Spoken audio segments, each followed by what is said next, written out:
माने कि समझी साहब वो कैसे कह रहे हैं, ऐसे ना दहेज में समान चाही, ना दहेज में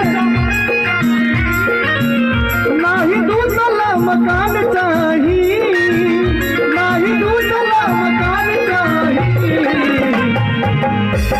अब इनके समधी से कह रहे हैं, चाहे कितना बड़ा मकान हो भैया, सुनी समधिन महा,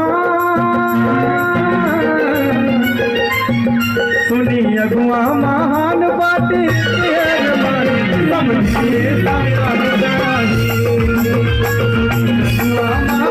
बाटे समझिए सयान चाही, ना दहेज में समान चाही, ना दहेज में समान चाही, ना ही दूसरा मकान चाही। सुनी अगुआ महान बाटे के अरमान समझिए सयान चाही, सुनी अगुआ महान बाटे के अरमान समझिए सयान चाही। मुस्कुरा